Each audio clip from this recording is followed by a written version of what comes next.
Oh, bakit natapon ng ulam sa sahig? Natabig po ng pusa. Wala naman tayong pusa ah. Paanong natabig ng pusa? Ikaw Kala, nagsisinungaling ka pa. Ikaw lang ang gumawa niyan. Ano kung ako, Nay? Nakakainis naman kasi. Yan na naman ang ulam natin. Hindi ba kayo nagsasawa, ha? Puro na lang ginisang sardinas. Iniiba nyo lang ang lahok pero sardinas pa rin. Kung hindi mo gusto ang ulam, sana hinayaan mo na lang na nakatakip sa mesa. Wala kang respeto sa pagkain. Bakit? May buhay ba yan para irespeto? Grasya to mula sa taas, bakit hindi mo igagalang? Hindi ka ba natatakot na malasin, ha? Kasi naman kayo Ang daming pwedeng iulam. Yun na naman ang ipapakain nyo sa amin. Napupurga na kami dyan ni Kulit Yan kasi ang request ng tatay nyo. Tsaka, binigyan tayo ng gulay na upo ng kapitbahay natin. Sayang kung hindi ko iluluto. Sana, nagluto na lang kayo ng ibang ulam para sa amin ng kambal ko. Oh, eto ang pera. Bumili ka ng ulam na gusto mo. Anong mabibili nito? Delata? Alam niyong araw ng linggo ngayon at sarado ang karinderya. Umalis ka na nga sa harapan ko, Kala. Kung ayaw mo kumain, bahala ka. Huwag ka nang sumagot-sagot pa riyan. Yan kasi ang hirap sa inyo Ayaw niyong napagsasabihan. Nanay mo ko, ako pang pinagsasabihan mo? Wala ka pa nga napapatunayan sa sarili mo Kung makapagsalita kayo, akala niyo naman may napatunayan na kayo. Matanda na nga kayo, hanggang ngayon, ganito pa rin ang buhay natin. Talaga bang hindi ka aalis sa harapan ko, ha? Gusto mo bang ihampas ko sa'yo ang tsinelas ko? Oo na, aalis na. Bahala kayong maglinis ng ulam sa sahig. Diyan na nga kayo. Napakawalang respeto, talagang sumasagot pa. Pareho sila ng kambal niya.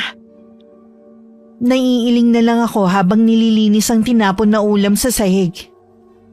Nangihinayang din ako dahil wala pa yung bawas at mainit pa naman. Mag-iisip na naman tuloy ako ng iuulam naming mag-asawa. Bakit lukot na naman ang mukha mo dyan? Yung kasing si Kala Pinainit na naman ang ulo ko kanina. Hindi ka na nasanay sa kambal? Habang tumatagal kasi nag-iiba lalo ang mga ugali. Mabuti pa kumain na tayo.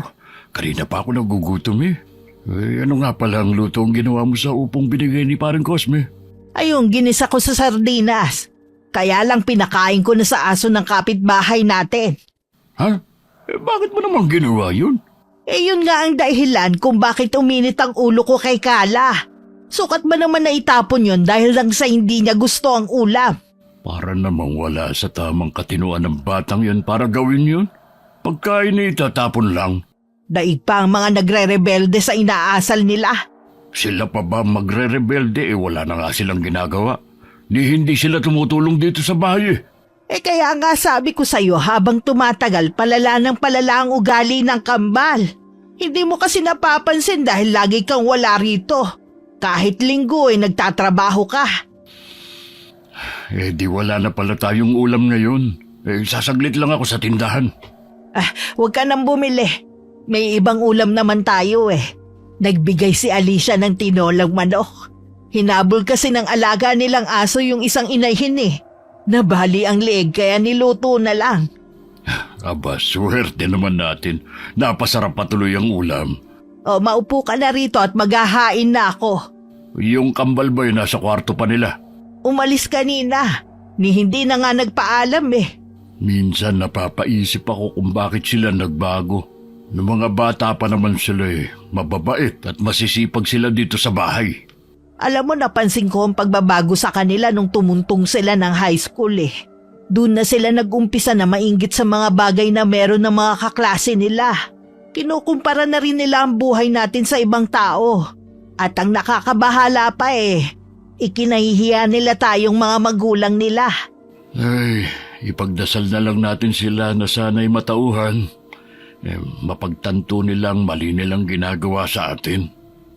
O siya, kumain na lang tayo habang mainit pa tong sabaw. Huwag na natin tirhan ng ulam ang kambal.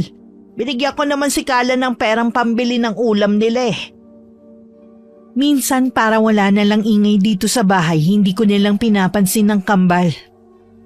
Nakakaramdam na rin ako ng pagod sa pakikipagtalo sa kanila. May mga pagkakataon na para bang sinasadya nila akong galitin. Talaga bang hindi ka makaintindi, ha? Hindi natin kaya ang ganong halaga ng cellphone na gusto mong ipabili. Masasakripisyo ang panggastos natin dito sa bahay. Kung bakit ba kasi kayo pa naging mga magulang namin? Hindi niyo naman pala kayang ibigay ang mga pangangailangan namin. Hindi naman kasi importante yung ipinabibili mo eh. Gusto mo lang kasi makipagsabayan sa mga kaibigan mo. Sila mapepera. Tayo simpleng tao lang. Huwag mo ipilit ang kapritsyo mo. Sana, hindi niyo nilang pinilit na mag-anak kung wala rin kayong pangsuporta. Nakontento na lang din sana kayo na dalawa na lang kayo ni Itay ang magsama. Kami tuloy ni Ate Kala ang nagdurusa. Gusto mo rin bang marinig na sana hindi ko na lang hiniling na magbuntis kahit matanda na ako? Kung pwede ko lang sanang ibalik ang nakaraan, ginawa ko na. Para hindi mo ako sinusumbatan ngayon. Kung magsalita kayong magkapatid sa amin ng Itay niyo hindi niyo na kami ginalang. Sino po ba ang matutuwa sa inyo? Ni hindi niyo nga kami napagtapos. Kasalanan niyo na yan. Pinag-aaral naman namin kayo. Kasalanan ba namin na bumagsak kayo pareho sa exam? Paano? Ayaw ninyo sa eskwelahan na gusto namin. Ipinaliwanag na namin sa inyo ng Itay mo na hindi kakayanin ng sahod niya. Lalo't dalawa kayo sa private school papasok. Ang sabihin nyo, wala talaga kayong kwentang magulang. Ay, talaga bang hindi na kayo magbabago ng kakambal mo, ha? Gusto niyo ba talagang mamatay na ako sa konsumisyon sa inyo? Oo, mabuti pa nga. Walang iya ka talaga. Kakalbuhin kita! Aray! Bitiwan niyo ako, Nay! Ang buhok ko! Tinawag mo pa ako, nanay. Wala ka namang galang sa akin! Kayo naman kasi may problema. Kaya hindi namin kayo may galang ni Ate. Bitiwan yung buhok ko, sabi! Tinulak mo ko. Nagawa mo saktan ng sarili mong ina. Kayo naman ang una na nakita. Dahil sumusobra ng bunganga mo. Sama kami nagkamali sa pagpapalaki sa inyo, ha? Naging mabuti naman kami magulang ng tatay ninyo, ha? Nagdrama pa kayo. Pambili nga lang ng cellphone ang hinihingi ko. Umabot na tayo dito eh. Hindi yun ang dahilan kaya tayo umabot sa ganito, kundi yung ugali mo. Nakikita din yung ugali ko, pero hindi yung masama yung ugali. Ba't hindi ka ba talaga titigil, ha? Sige, subukan ninyong lumapit. Ano gagawin mo kung lumapit ako? Subukan yung lumapit nang malaman nyo. Takot din man pala kayo eh. Napasapo na lang ako sa dibdib ko nang wala na si Colette. Parang sasabog ito sa sobrang paninikip dahil sa sama ng loob. Hindi ko na alam kung ano ang gagawin kong pakikipag-usap sa kambal. Kahit gaano pa kasi kahinahon sa umpisa, mauuwi din sa matinding pagtatalo. Anong pinagtalunan niyo ni Nanay? Ang lakas ng boses niyo eh. Dinig sigurado kayo ng mga kapitbahay natin. Wala akong pakialam sa kanila. Lagi naman silang nakakampi sa mga magulang natin eh. Natural na sa kanila sila kakampi. Tingin ng mga tao sa atin mga demonyita. Tingin nila sa mga sarili nila kelilinis at walang bahid ng dumi ang pagkatao. Gusto ko na talagang umalis dito. Saan ka naman pupunta? Halos lahat na yata ng mga kamag-anak natin natirhan na natin. Sa huli, bumabalik pa rin tayo sa bahay na to. Maghanap na lang tayo ng trabaho para mabili ang mga gusto natin. Ayoko munang magtrabaho. Gusto ko munang mag-aral. Paano tayo makakapag-aral? Pareho mahina ang mga utak natin. Ikaw lang ang mahina, no? Tapos tarantahin ka pa. Matapang ka lang kapag sinanay ang kaharap mo Hay basta Ate Kala, maghahanap ako ng trabaho. Bahala ka kung gusto mo lang dito sa bahay. Kapag natanggap ka, sabihan mo lang ako Baka magbago ang isip ko. Hindi ko pa nga alam kung saan ako mag-a-apply Marami namang pwedeng pasukan na trabaho Huwag lang kasambahay. Hindi talaga. Hindi katulad ni Nanay na nasisikmura ang paglilinis ng bahay ng ibang tao. Tapos, taas loob pa niyang sasabihin na marangal ang trabaho niya. Pinagtatawanan tuloy ako ng mga kaibigan natin. Kaya nga hanggat maaari, ayoko silang kasama sa labas. Kapag dumating ang Itay, hihingi ako sa kanya ng perang gagamitin ko sa paghahanap ng trabaho. Kapag nagkatrabaho ka, sigurado, hihingan ka ng ambag sa bahay. Ano sila? Sinuswerte? Kaya ako magtatrabaho para mabili ang mga gusto ko. Huwag ka talagang papayag na makiparte sila sa sahod mo. Hindi nga nila magampanan ng obligasyon nila sa atin eh. Yun na nga eh. Ang tatanda na nga, mga wala pang pera. Hindi ko man lang sila may pagmalaki sa ibang tao dahil mas mukha pa sila mga lolo at lola natin kesa sa magulang. Natumbok mo rin. Nung high school nga eh, lagi silang napagkakamalan ng teacher at kaklase ko na lolo at lola natin. Ang tanda kasi nga. Humiling pa talaga ng magkaanak. Ay, kung may babalik nga lang talaga ang nakaraan. Kaso, imposible na. Lingid sa kambal narinig ko lahat ang mga pinag-usapan nila.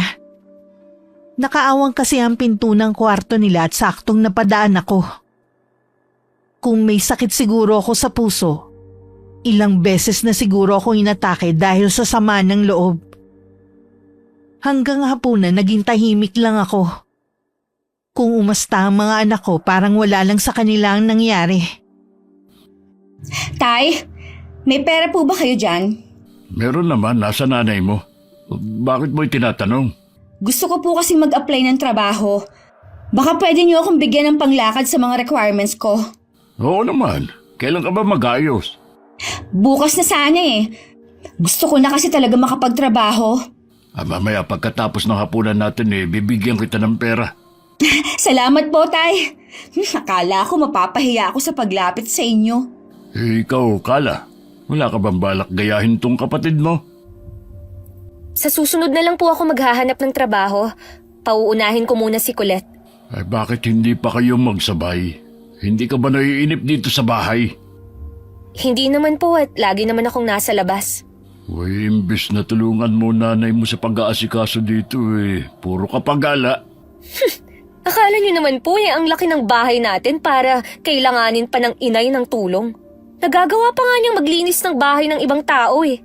Gusto rin kasi ng sariling pera ng nanay niyo, kaya siya umi-extra sa paglilinis. Pwede naman kasi na ibang trabaho na lang eh. Bakit yun pa kasi? Hindi mo ba alam na malaking binabayad sa nanay niyo? Kaya huwag mong minamaliit ang trabaho niya. Hindi ko naman minamaliit ah. Ang akin lang po, pumili-pili naman sana siya. Yung kaya naman naming ipagmalaki. Hindi ka talaga nagpapatalo, no? Tama naman kasi ang sinasabi ko eh. Walang paalam na tumayo ako sa upuan. Lahat sila napatingin na lang sa akin. Dinala ko sa lababo ang pinggan ko na wala ng laman at walang paalam na iniwan ko sila. Nagtataka naman ang aking asawa sa inasal ko. Tignan mo tuloy. Napiko na sa'yo ang inay mo. Napakabalat sibuyas naman niya. Parang yun lang eh. Sumusobra na rin kasi kayo Wala na kayong modo sa nanay niyo. Kayo ang magligpit ng pinagkainan natin. Oo na, panira naman ng gabi si nanay. Kainis. Susungal-ngaling ko yung bibig mo, isa pang masamang salita lumabas dyan. Sa kwarto naming mag-asawa napasukan ako ni Jerry na nagliligpit ng mga damit na nilabhan ko nung isang araw. Kinuha naman niya ang mga nakatupi. At siya na ang kusa nagpasok sa cabinet.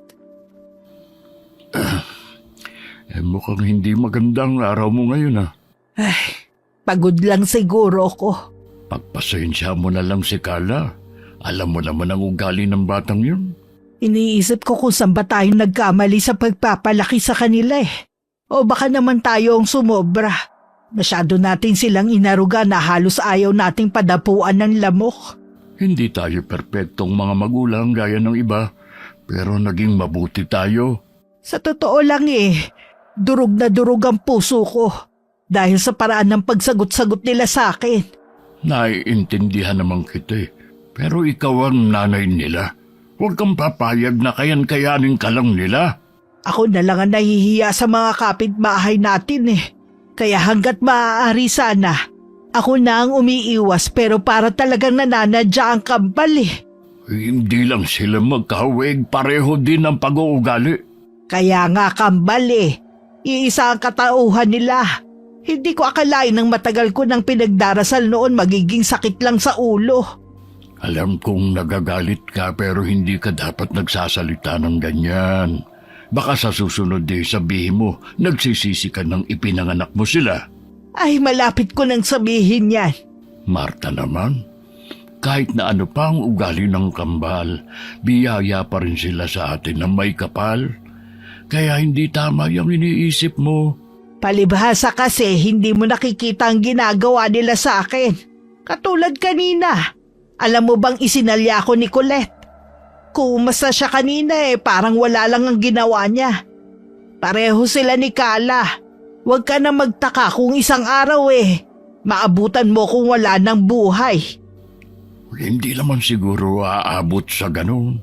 Tigilan mo ng panonood mo ng mga balita kung ano-ano na kasi pumapasok sa utak mo Iba ang ugali ng kambal. Tama nga yata ang sinasabi ng mga kapitbahay natin Mga anak natin sila, galing sila sa'yo. Hindi tama na pinag-iisipan mo sila ng masama. Ay, pasensya ka na sa mga sinasabi ko ha. Siguro dala lang ng sama ng loob. Kapag sinagot-sagot ka ulit ng kambal, sabihin mo sa akin at ako na ang bahala sa kanila. Oo, yun na lang ang gagawin ko.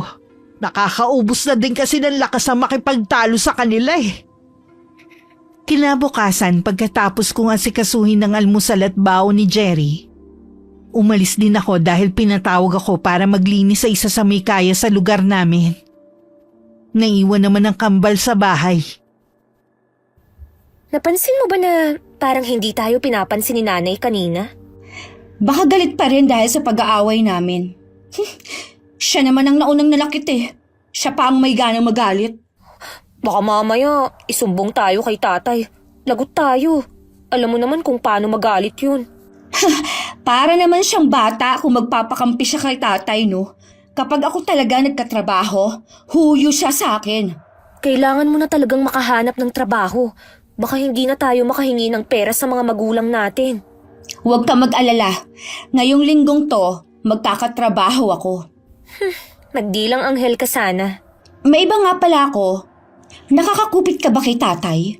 Hindi na nga Nakatago na ang pera niya kung saan.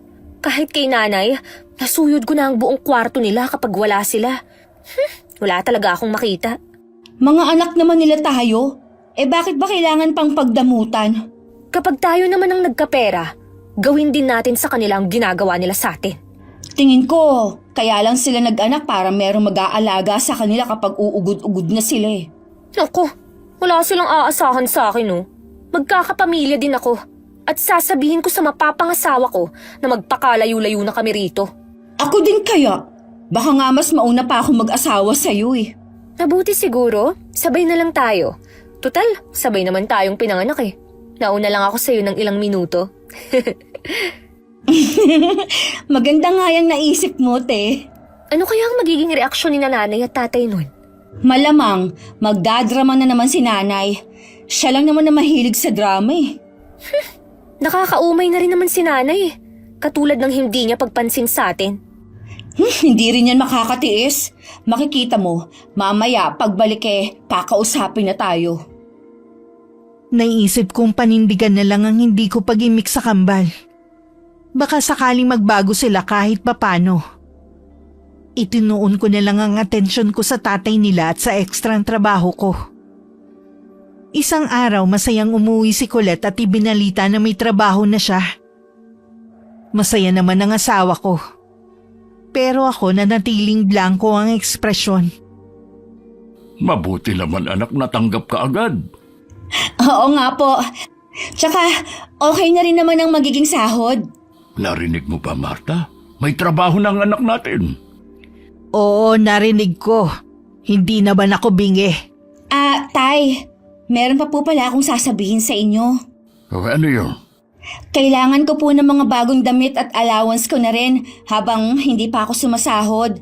Huwag po kayo mag-alala. Babayaran ko po kayo kapag natanggap ko na yung unang sahod ko. Uy, bakit mo pa kailangan ng mga bagong damit? Marami ka pa naman dyan Ang kailangan ko po yung talagang pampasok sa opisina. Yun kasi mga damit ko, mga panggala lang Bukod doon, mga luma na rin. Hindi na pwedeng remedyohan. Uy, sige, bibigyan kita ng pera para makabili ka na ng mga bagong damit. Sige po, Tay. Magpapahinga na muna ako sa kwarto. Iabot nyo na lang mamaya. Marta, Parang hindi ka masaya na may trabaho na ang anak natin Masaya naman ako para sa kanya. Mabuti nga yun para matuto na si Colette. Sana maghanap na rin ng trabaho ang atin niya. Malay mo naman, maingganyo dahil sa kakambal. Baka ilang araw lang maghanap na rin ng trabaho. Ay, magkatotoo sanang sinabi mo. Para naman magkaroon ng katahimikan ng bahay na to. Lagi ko yang ipinagdarasal. Alam ko kasi na nahihirapan ka na.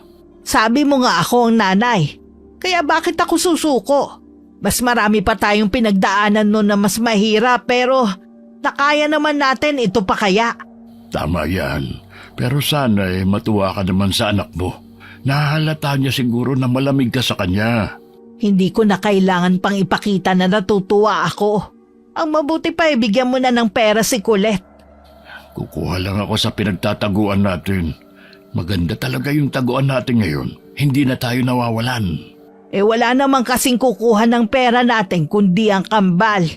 Oo nga. Sige, maiwan na muna kita, ha? Ganun katindi ang ginagawa sa amin ng kambal. Hindi lang namin sila masita dahil hindi naman namin nahuhuli sa akto. Sigurado namang ikakailalang nila yun. Nang masulyapan ko ang oras, pumunta na ako sa kusina para magluto ng hapunan namin. Ito lang ang perang binigay niyo sa akin?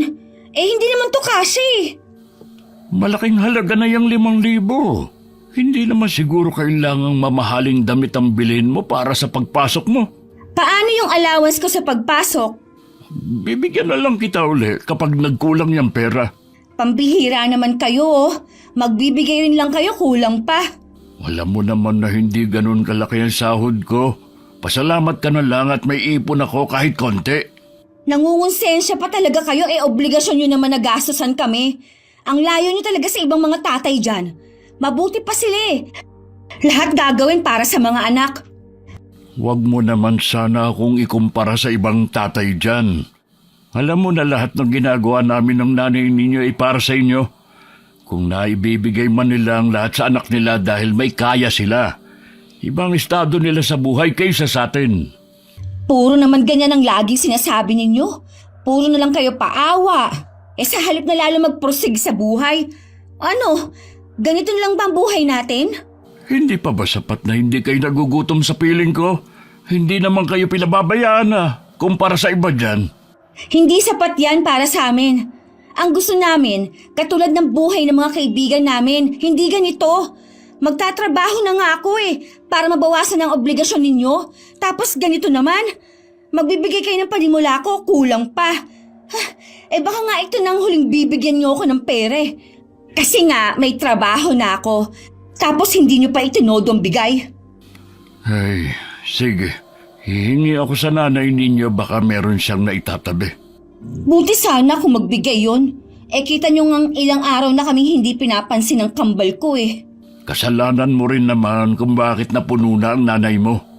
Oo, lagi naman kami ang may kasalanan. Kami ang kontrabida sa bahay na to. Talaga bang hindi ka titigil, ha? Porke ba mga anak lang kami wala na kaming karapatang magsalita sa bahay na to, ha?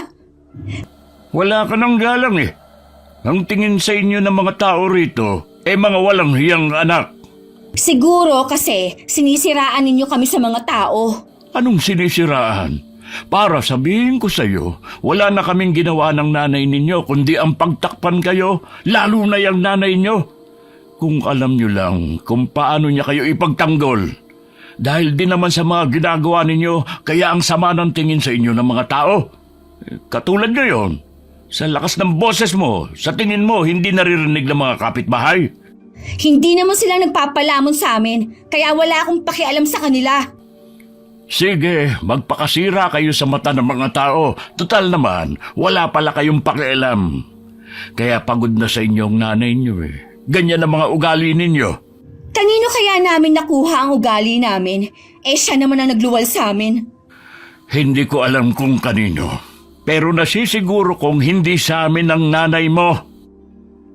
Bigla ko nabitiwan ng sandok na hawak ko nang marinig ang huling tinuran na yun ng asawa ko. Kahit kasi nasa kusina ako, malinaw kong naririnig ang pagtatalo nila mag-ama. Sa hapunan hindi sumabay ang kambal sa amin. Hayaan mo sila kung kailan nila gustong kumain, hindi na sila maliit na bata para laging suyuin. Bakit mo nga pala nasabi kay Colette na hindi sa atin nila nakuha ang ugali? Hindi naman kasi ganyan ang mga ugali natin eh. Kung hindi sila na-impluensya ng mga barkada, malamang sa mga ninuno natin nila nakuha ang ganyang pag-uugali. Alin sa ating dalawa? Wala naman kasi akong naalala sa mga kapatid o pinsan ko na kapareho ng ugali nila. Wala rin akong matandaan sa mga kamag-anak ko. Nakilala mo naman halos ang buong angkan ko eh. Kung nananalaytay na nga talaga sa dugo nilang ganyang ugali, mahihirapan na tayong baguhin sila. Kaya nga hinayaan ko na lang sila. Kesa naman ako pa yung magkasakit dahil sa kanila. Huwag naman sana na magkasakit ka. Hindi lang sila ang kawawa, pati ako. Alam mo naman na tarantahin ako. Hindi ko alam ang gagawin ko kapag may masamang nangyari sa'yo. Napansin ko kasi na nangihina ako lagi pagkatapos namin magtalo ng kambal. Para bang hindi na bumabalik ang dati kong lakas. Yun lang ba nararamdaman mo? Oo, yun lang. Wala naman akong ibang nararamdaman sa katawan eh. Subukan mo kayang magpatawas kay Aling Mila. Baka kasi nababati ka na. Sige, kapag wala akong gagawin. Inahin mo muna yun. Huwag mo munang intindihan ang mga gawain dito sa bahay. Sa makalawa na lang. Bukas kasi maglilinis ako sa bahay ni na Mrs. Ramos. Darating daw kasi yung anak at manugang na kano galing sa Amerika. Ang gusto niya malinis ang buong bahay. Galante pa naman yun magbayad. Sige, basta huwag mo nang patagalin ng pagpapatingin ha. Mahirap nang hindi natin malaman kung ano nangyayari sa'yo. Hindi naman siguro seryoso to. Huwag ka masyadong mag-alala. Dahil lang siguro sa pagod. Tapos pasasakitin pa ng kambal ang ulo ko di naghalo na. Ito tuloy ang resulta. Sana nga'y ganun lang. Pero patingin ka pa rin. Wala namang mawawala eh. Oo na. Mabuti pa kumain na tayo. Para makakain na rin ang kambal. Mabuti naman natatawa ka na. Ilang araw ka na kasing laging seryoso eh. Sa mga susunod na araw makikita mo na ulit akong ngumiti at tumawa. Dahil sa kaabalahan ko dahil sunod-sunod ang pagpapatawag sa akin ng mga magpapalinis, hindi ko na rin naalala ang pumunta kay Aling Mila. Napaaga rin ang pag-uwi ko ng bahay ng araw na yun. Pagbukas pa lang ng pinto, narinig ko na ang malakas na ungol sa kwarto ng kambal. Biglang nanginig ang buo kong katawan at maiiyak na sa matinding galit dahil sa hinalang na buo sa akin. Maya-maya lang lumabas ang isang lalaki na kilalang kilala ko. Nagulat ito nang makita ko sa sala. Wala ring paalam na lumabas ng bahay. Nay, kanina pa po ba kayo dyan? Ang aga nyo namang umuwi. Akala mo mamaya pa ako uwi kaya ka nagdala ng lalaki dito? Kailan mo pa ginagawa motel tong bahay natin, ha? Nay, boyfriend ko naman po si Alvin. Tsaka sa kwarto naman kami tumambay. Hindi ka na nahiya. Kadalaga mong tao Dito pa talaga sa bahay natin kayo gumagawa ng kababuyan. Doon pa talaga sa lalaking wala namang pangarap sa buhay. Nay naman, hinaan nyo naman ang boses nyo. Naririnig kayo ng kapitbahay natin Marunong ka rin palang mahiya sa kababuyan mo Pero kapag sumasagot-sagot ka sa akin, hindi ka nahihiya. Wala namang masama sa ginagawa ko Mabuti nga dito kami nagtatagpo ng boyfriend ko at hindi kung saan-saan lang. Hindi mo na talaga alam ang pagkakaiba ng tama at mali. Palibhasa kasi mapurol yung utak mo. Nagsalita ang hindi mapurol ang utak. Kaya nga hanggang tagalinis ka lang ng mga bahay ng ibang tao. Dahil walang tumatanggap sa'yo sa ibang trabaho. Kasi bobo ka rin. Walang iya ka talaga. Sagad-hanggang buto ang kasamaan mo. Oo na! Walang iya na ako! Sana hindi mo na lang kami binuhay dahil nakakahiya kang maging nanay! Inuubos mo talaga ang pasensya ko, ha? Sige, subukan mo ulit akong saktan. Ihahampas ko sa'yo ang florerang ito. Tingnan ko lang kung hindi mabasag ang mukha mo. Napakasama mong anak.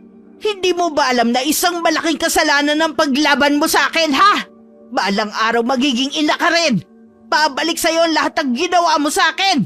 Hindi mangyayari ang sinasabi mo. Dahil wala akong balak na magkaroon ng anak. Hindi ako magiging tulad mo na walang kwentang ina. Huwag kang magsalita ng tapos. Baka kainin mo lang din yung mga salita mo.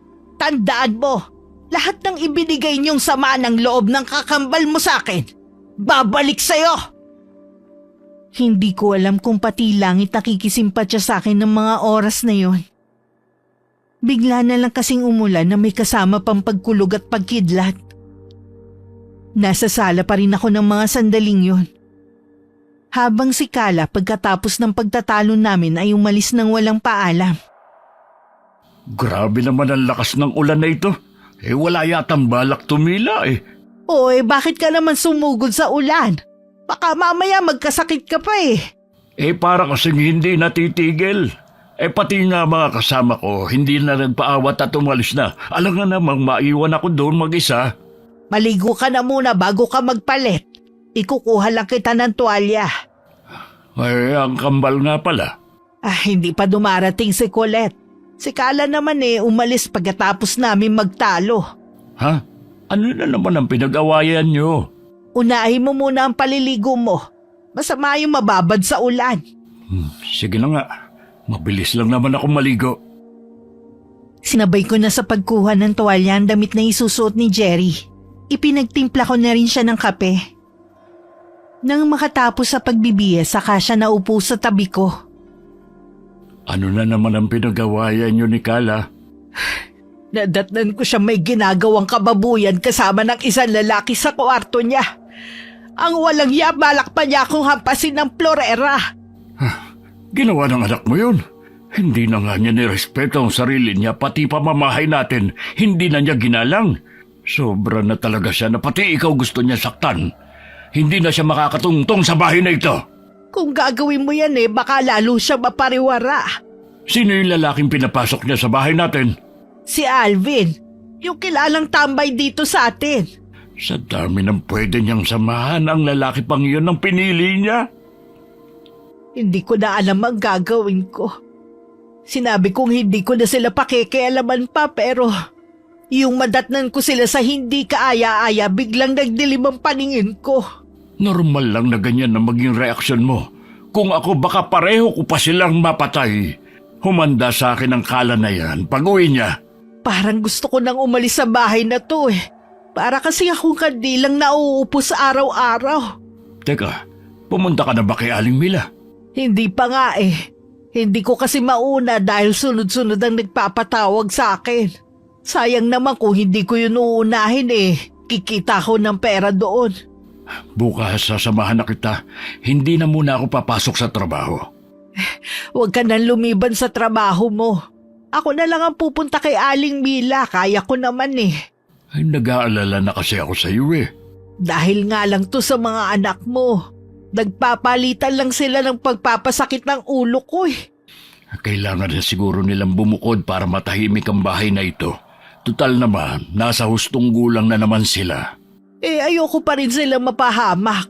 Mas gugustuhin ko pa rin na magtiis na lang. Kita mo naman ang pag-uugali dito sa bahay.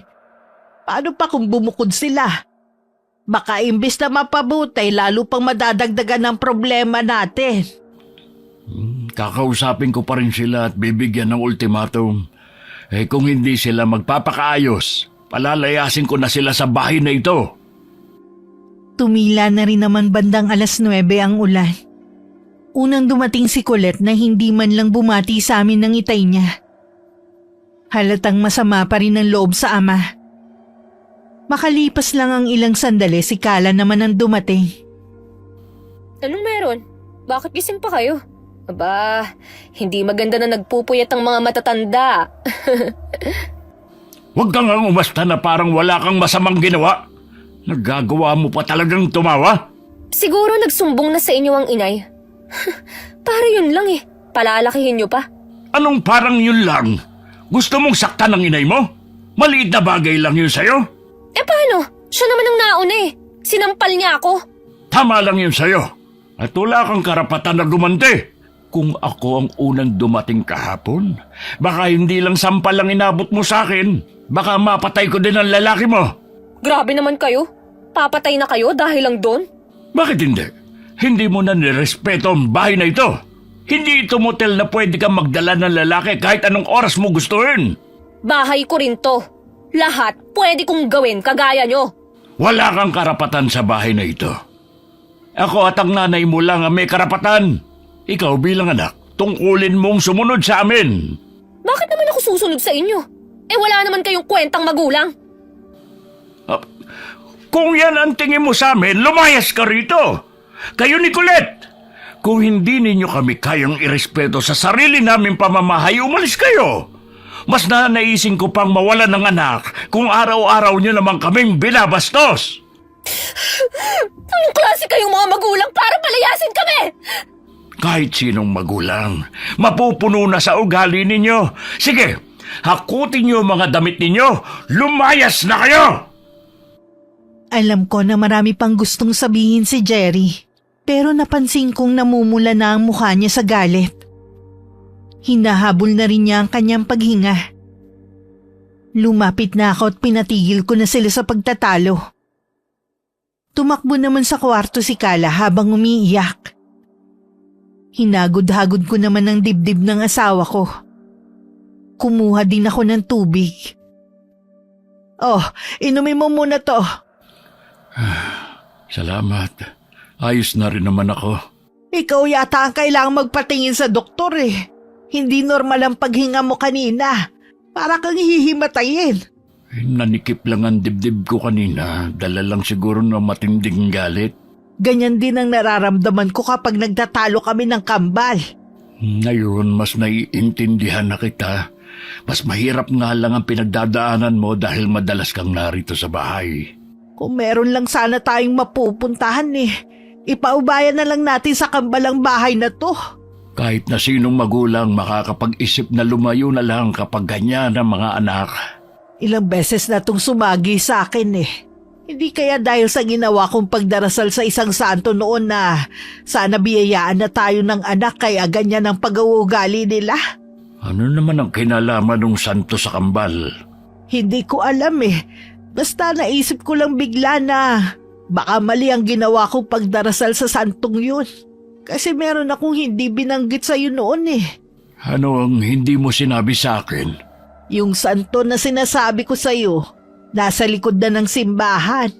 Malayo na nga ang kinaroroonan nun eh. Kaya ko yun natunton dahil sa matandang babae na nagtitinda ng kandila. Yung santo hindi siya katulad ng iba. Nakakatakot ang itsura niya at may 2 sungay. Diyos ko, Marta. Hindi kaya demonyo ang pinagdasalan mo? Hindi ko alam. Naguguluhan na nga ako eh. Pero di ba, napabinyagan naman natin sila sa simbahan? Baka hindi sila biyaya na may kapal kaya ganon sila kawalang hiya sa atin. Anong gagawin natin, Jerry? Kahit pinasasama nila ang loob natin eh, mahal ko pa rin sila. Mahal ko rin sila. Magtatanong ako sa mga malalapit kong kaibigan. Baka meron silang maitulong sa atin. Mula ng gabing yun, mas lalong lumayo ang loob sa amin ng kambal. Hinayaan na lang muna namin silang mag-asawa. Pinuntahan ko na lang si Aling Mila. Pero hindi ko alam na matagal na pala siyang nakaratay sa higaan. Isang karamdaman daw ang dumapo sa babae. 6 na buwan nang nakakalipas. Ang anak na lang niyang si Marcelo ang nakausap ko. Pasensya ka na, iho ha. Hindi ko alam na may sakit pala ang nanay mo eh.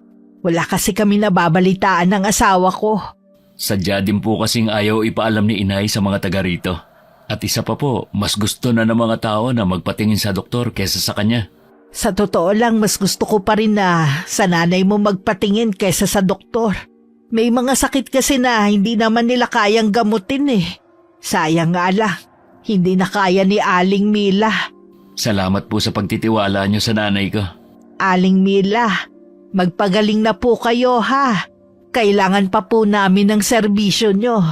Kahit hindi na po siya nakakapagsalita, naiintindihan niya kayo. Oo nga, iho. Kasi ngumingiti siya eh. Matanong ko po, ano ba sana ang pagagamot niyo sa nanay ko? Magpapatawa sana ako sa nanay mo. Baka kasi nababati ako eh. Lagi kasi akong nangihina. Yung para bang nauupos na kandila. May humihigo po ng lakas ninyo, kaya nawawalan ng lakas ang katawan ninyo. Ganun na nga, iho. Lagi rin akong balisa. Tutulungan ko po kayo, Aling Marta, na gumaling. Teka.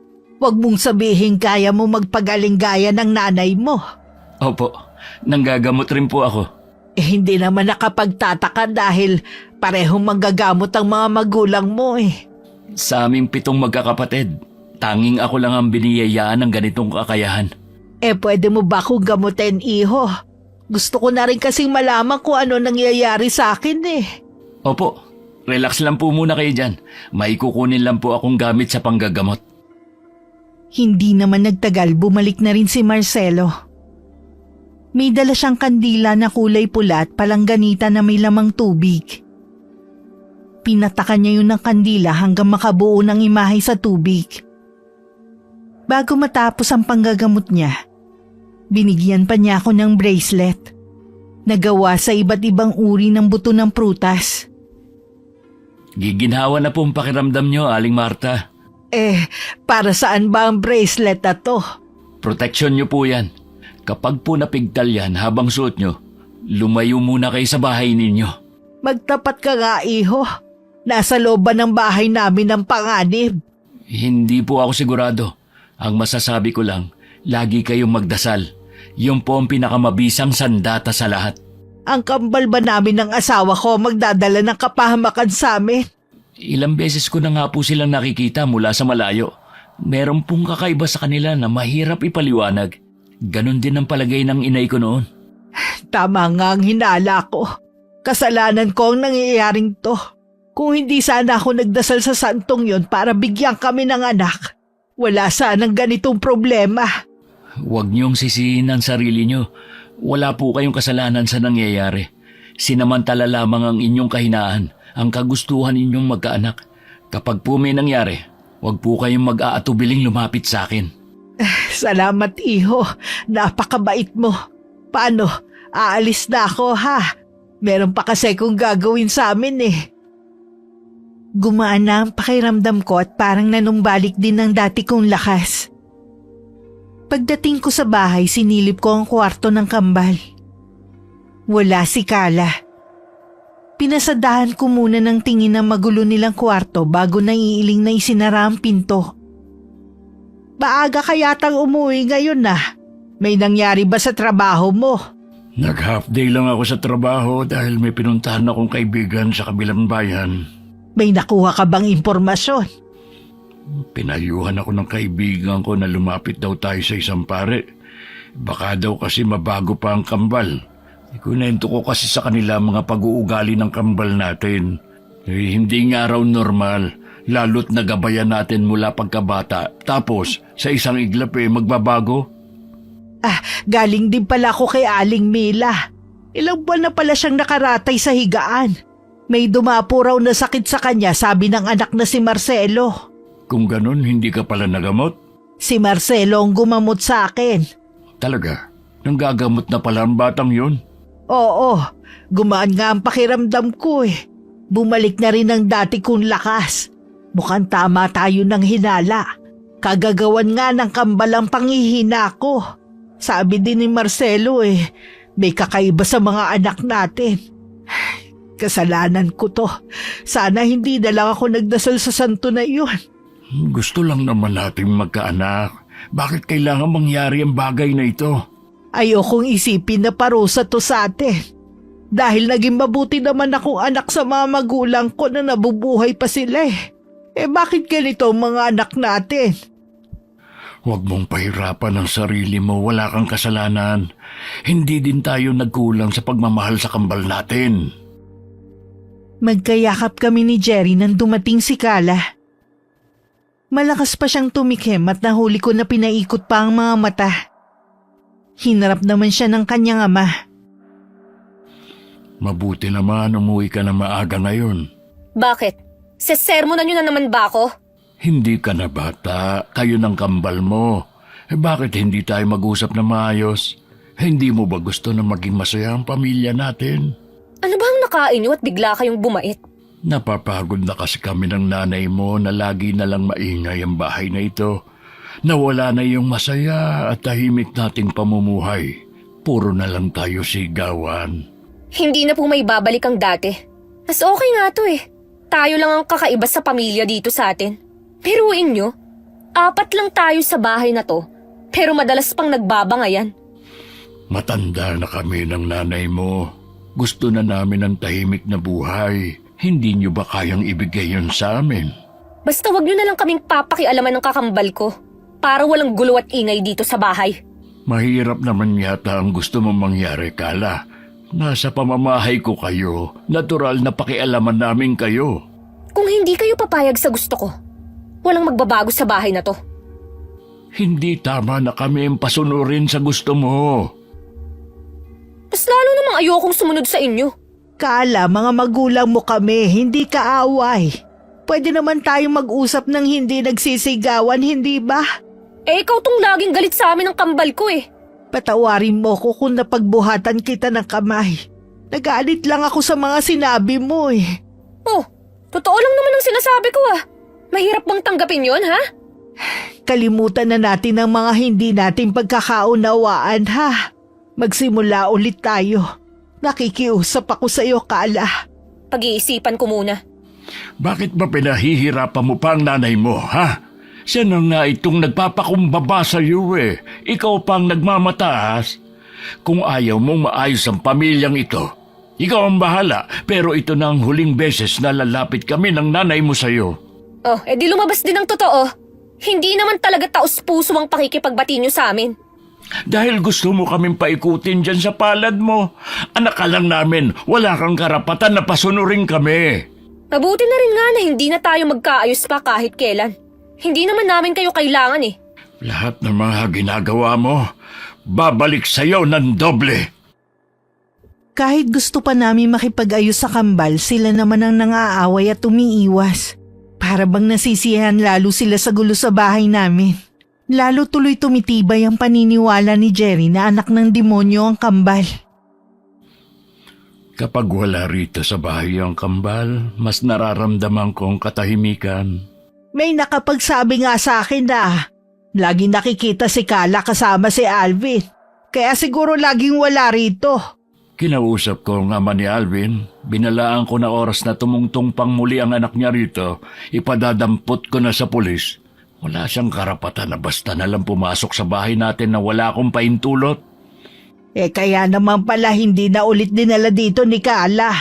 Nakalimutan ko palang banggitin sa'yo. Nagkausap kami ng kapatid kong si Hilario. Nabanggit ko sa kanya ang problema natin sa kambal. Hinaalok niya ako na dun muna tayo sa kanila.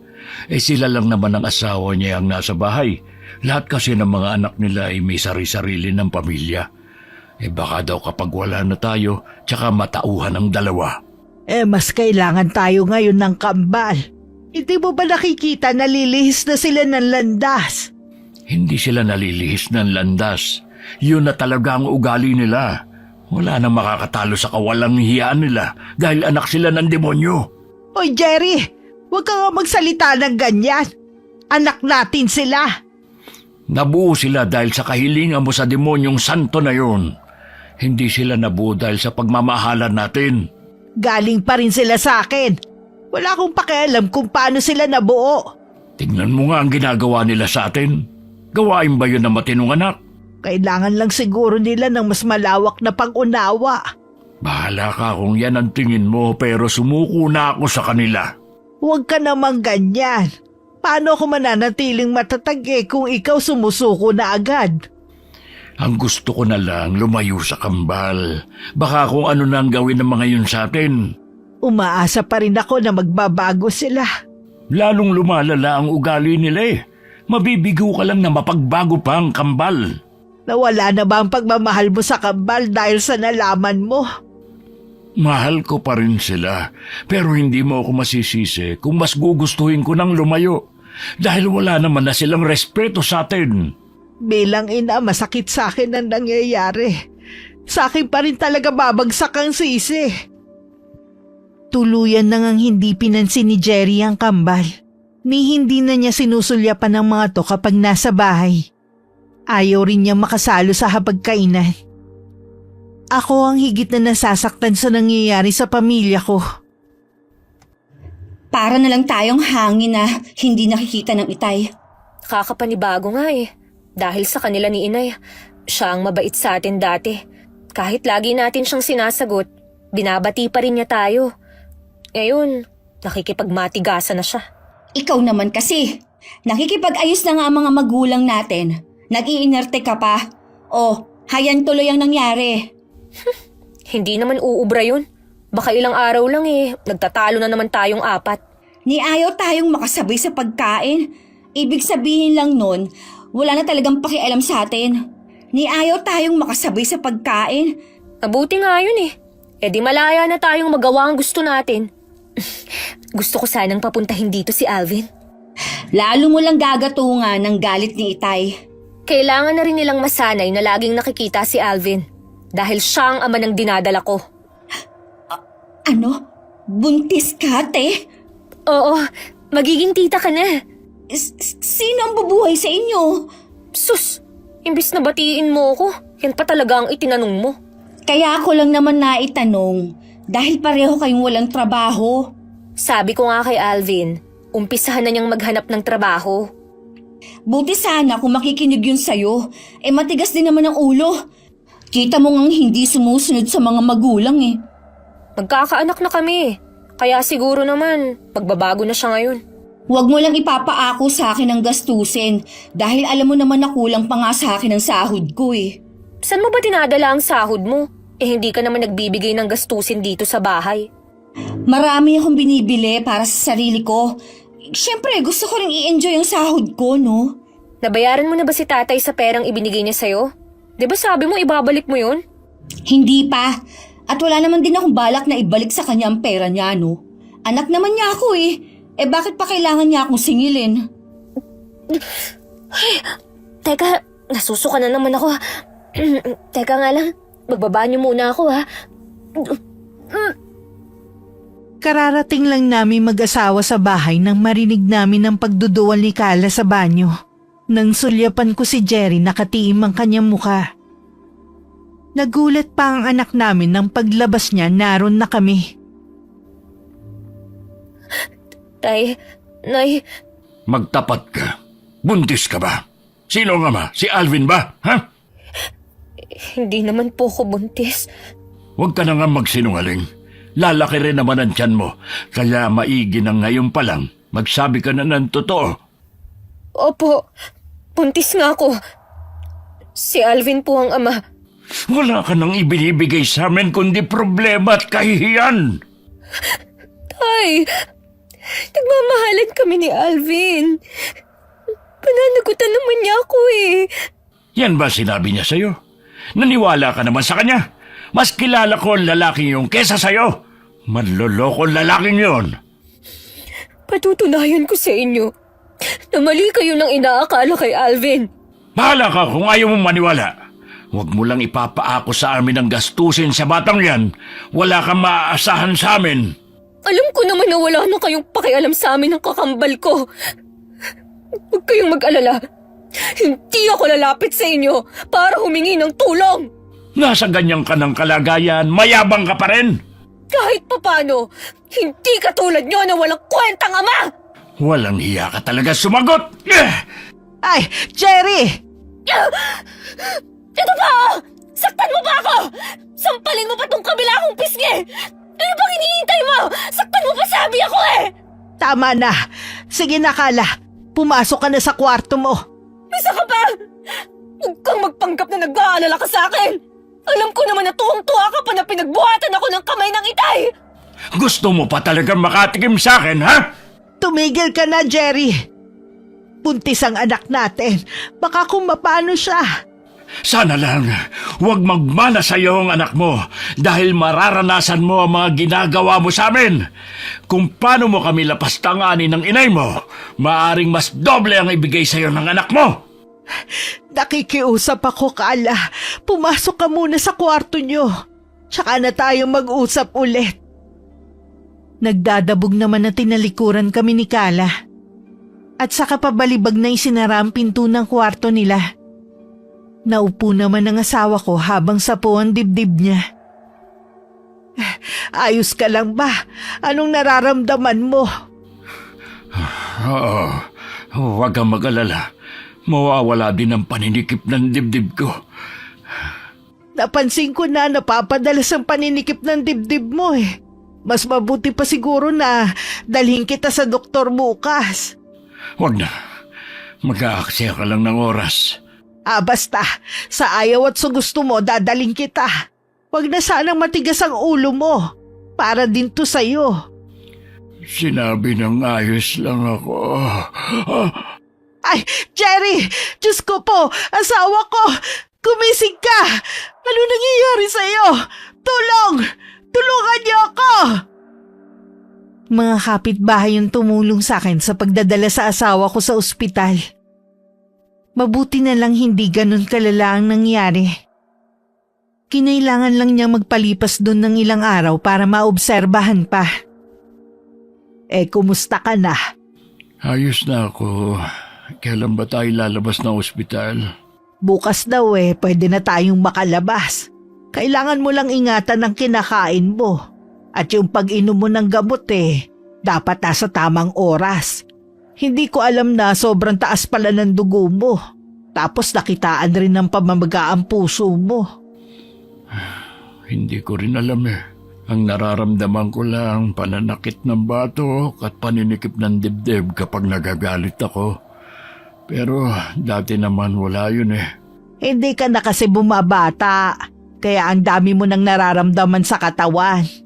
Siguro kung hindi tayo nagkaanak, mas masaya ang buhay natin. Wala tayong kailangang intindihin. Wala tayong ganitong problema. Hindi pa rin ako nagsisisi na naging anak natin ng kambal. Sila ang papatay sa atin, maniwala ka. Tama ka nga siguro. Dahil hindi man lang sila lumabas ng kwarto nila nang humihingi ako ng tulong Ibang tao pa talaga ang nagmalasakit sa atin. Pero mga anak pa rin natin sila. Hindi na yung magbabago pa. Tanggapin na lang natin ang alok ng kapatid ko. Doon na lang tayo tumira. Magpalakas ka muna. At saka natin yan pag-usapan ulit. Hindi na magbabago ang isip ko. Hindi na tayo bata para magpadalos-dalos ng desisyon sa buhay. Kailangan natin pag-isipang mabuti ang gagawin natin. Buo na ang desisyon ko. Ayoko nang makasama ang kambal. Bigla akong naguluhan sa nararamdaman ko. Alam ko tuluyan nang nawalan ng amor si Jerry sa kambal. Pero ako bilang ina kahit paulit-ulit bigyan nila ng sama ng loob, patuloy pa rin nagmamahal sa mga anak. Akala ko ba, sigurado kang pananagutan ka ni Alvin? Yun ang sinabi niya sa akin dati. Hindi ko alam kung bakit nagbago siya. Hindi yan dapat malaman nila, tatay. Huwag mong kakalimutan kung anong sinabi niya bago siya isinugod sa ospital. Hindi talaga pwede. Kundi lagot na naman ako. Wala nga yata akong pagpipilian kundi suportahan ka. Wala talaga. Dahil wala naman akong ibang malalapitan Malay mo naman, maawa sa atin sina nanay at tatay. Tulungan ka nila. Malabo na yan. Kita mo ng 1 linggo nang walang trabaho Malamang sa'yo lalapit ang mga yan para humingi ng tulong. Ano sila sinuswerte? Wala silang maaasahan sa akin. Lagi pang masama ang pakiramdam ko. Hindi ko alam kung dala lang ba to ng pagbubuntis ko. Ako din nga Ayoko lang kasi nang dumaing sa'yo dahil mas mabigat ang pinagdadaanan mo. Itutulog ko na lang muna to. Baka pagising ko mawala na rin itong bigat ng pakiramdam ko. Habang naguhugas, biglang napigtal ang bracelet na suot ko. Bigla ko naalalang sinabi ni Marcelo. Mukhang may pahiwatig na nga. Agad kong pinuntahan si Jerry at sinabi ko ang napag-usapan namin ng binata. Matagal na kasi kitang kinukumbinsing umalis na tayo rito. Kaya nga ako na ang nagsasabi na umalis na tayo sa bahay na to eh. Kaya lang paano ang kambal? Huwag mo na silang intindihin pa. Sila ang magpapahamak sa atin. Hindi natin anak ang kambal. Ang bigat kasi sa dibdib na iwan ang mga anak natin dito eh. Isipin mo na lang ang mga masasamang ginawa nila sa'yo. Gusto mo bang habang buhay na lang nila yung gagawin sa'yo? Tama ka. Kailangan ko patigasin ang puso ko sa kanila. Baka sakaling magbago na sila. Dito ka lang. Ayusin ko lang ang mga gamit natin. Iniwan ko muna si Jerry sa sala. Nakabukas ang pinto ng kwarto namin kaya nang dumaan si Colette nakita niya ang ginagawa ko. Hindi ko namalayan ang pagpasok niya. Kaya nagulat pa ako nang pagharap ko nandun siya. Ikaw pala, Colette. Ginulat mo naman ako eh. Bakit niyo po inilalagay ang mga damit ninyo sa bag? Aalis ba kayo? Oo, aalis na kami ng tatay niyo. Ipinapaubayan na namin ang bahay na to sa inyo ni Kala. Saan naman po kayo pupunta? Sa lugar na malayo rito. Wala nang makikialam sa inyo. Malaya na kayo mula sa amin ng itay nyo. Sigurado na po ba kayo? Oo, ito na rin ang gusto ng itay nyo. Ingatan mo ang sarili mo at ang kakambal mo. Sana anak matuto kayong tumawag sa Diyos. Dahil siya ang tanging makapangyarihan sa lahat. Bakit niyo po ba yan sinasabi? Dahil wala na kami sa tabi ninyo. Wala nang aagapay sa inyo. Kaya gusto kong magbalik loob kayo. Huwag sana kayo magagalit kung iiwan namin kayo ng itay nyo. Magmahalan kayo lagi ng kakambal mo, ha? Opo. Sige po, ingat na lang kayo sa biyahe nyo. May gagawin pa pala ako sa kwarto. Hindi ko na kayo aabalahin sa ginagawa nyo. Nang araw na yun, umalis kami ni Jerry sa bahay na yun. Ramdam ko pa ang bigat sa paghakbang ko. Dahil para na rin namin itinakwil ng mga anak namin. Sa lugar na pinuntahan namin, naramdaman namin ang katahimikan na hinahanap namin. Mabilis din ang naging paggaling ng asawa ko. Samantalang sa bahay na inalisan namin, hindi naman maganda ang lagay ng kambal. Kumilos ka naman dito sa bahay, te. Hindi yung pahila-hilata ka lang. Ako na nga nagtatrabaho eh. Hindi mo ba nakikita? Sama ang pakiramdam ko. Anong gusto mo? Iasa sa akin lahat? Kasalanan mo naman yan ah. Nagpabuntis ka sa taong walang paninindigan. Huwag mo na nga akong sisihin pa. Ganito na nga ang kalagayan ko eh. Nakikita mo ba itong balat ko, ha? Tingnan mo, pareho lang tayong tinubuan ng sakit sa balat. Pero hindi ako nag-iinarteng katulad mo. Tuwing sumasakay nga ako sa jeep eh. Alam kong pinandidirihan nila ako eh. Lahat ng yon tinitiis ko. Bakit ba ganito ang nangyayari sa atin?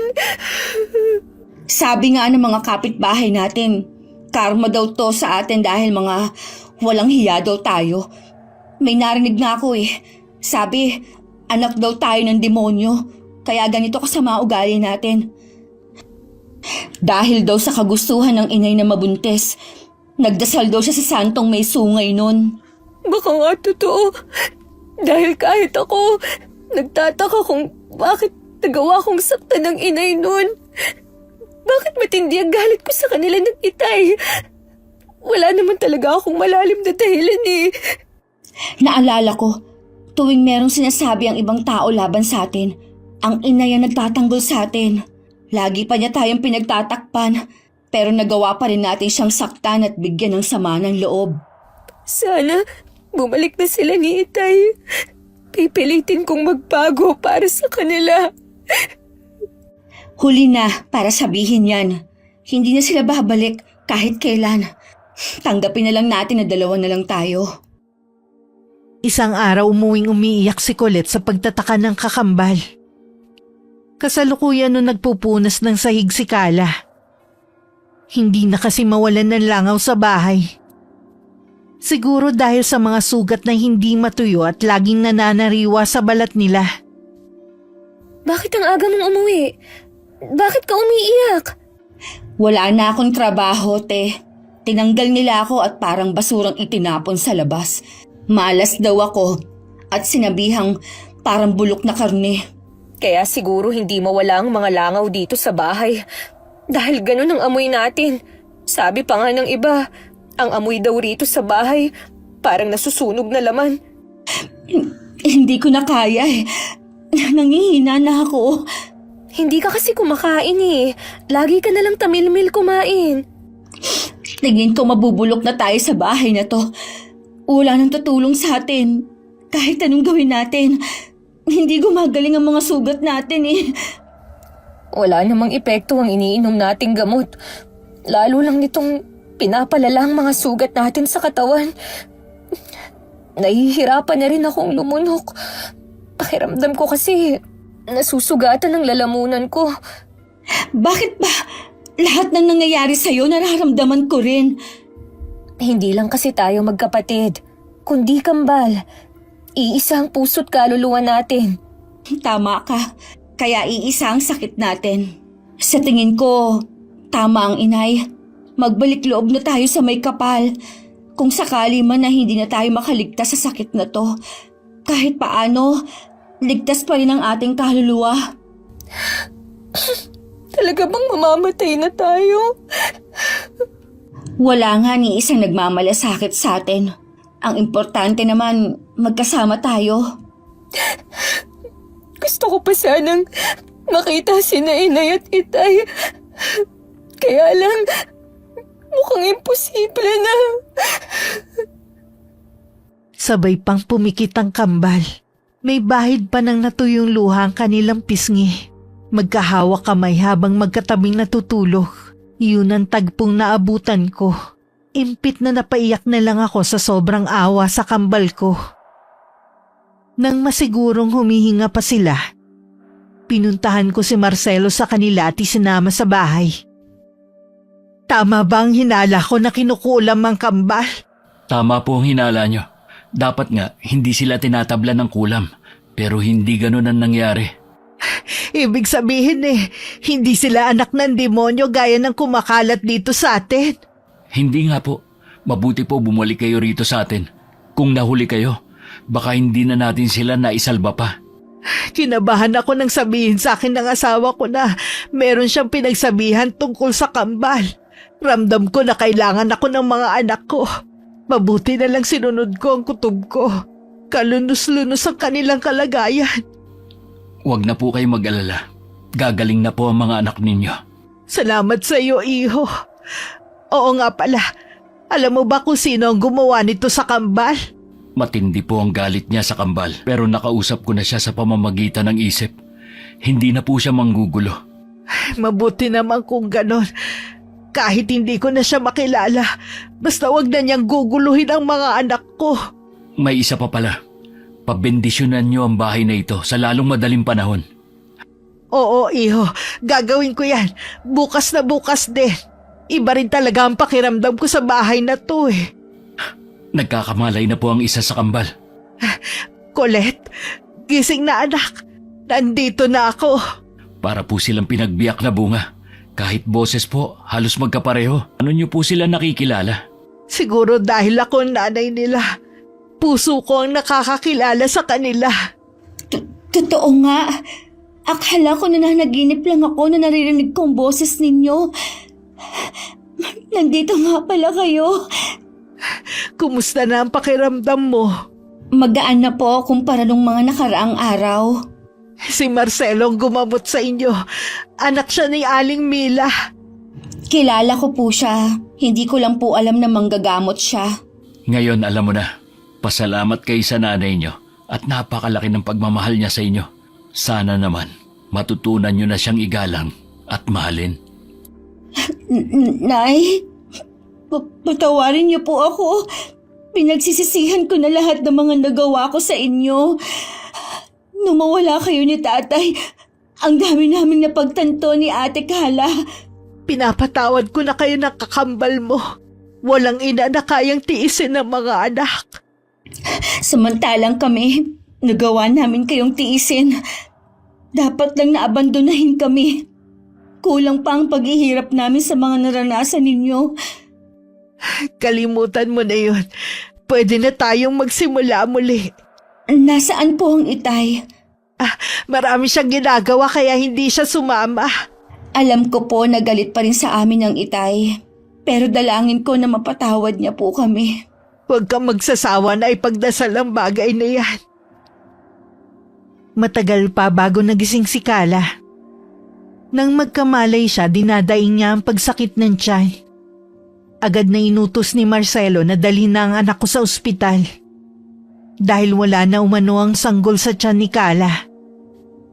Hindi man pinalad makaligtas sa magiging apo ko sana. Nakaligtas naman ang kambal. Gaya ng sabi ni Marcelo, pinabindisyonan namin ang buong bahay. Pagkatapos nga nun, biglang gumaan ang pakiramdam ko. Salamat po, Nay. Binalikan niyo kami. Hindi ko magagawa na talikuran kayo. Walang inang makakatiis sa mga anak, tandaan niyo yan.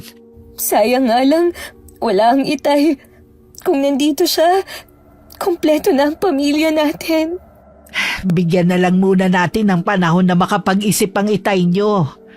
Naniniwala ako na hindi rin yun makakatiis. Babalik siya dito sa atin. Gusto ko po kasing personal na makahingi sa kanya ng kapatawaran at para masabi na rin namin kung gaano namin siya kamahal. Maraming oras para masabi niyo yan sa tatay ninyo. Kami naman po ang babawi ni Ate Kala sa inyo. Huwag na po kayong maglinis ng bahay ng ibang tao. Pareho naman po kami may trabaho na. Naiinip naman kasi ko kung wala akong gagawin eh. Masasanay din po kayo. Paano po? Papasok na po kami sa trabaho. Mag-iingat kayo mga anak ha. Sabay pang yumakap sa akin ng kambal at tumalik sa pisngi. Ito ang masarap sa pagiging ina. Lagi ako nagpapasalamat dahil hindi ako sumuko sa kanila. Mabuti o masama man ng mga anak, tungkulin ng mga magulang na protektahan sila at ituwid ng landas. Wakas.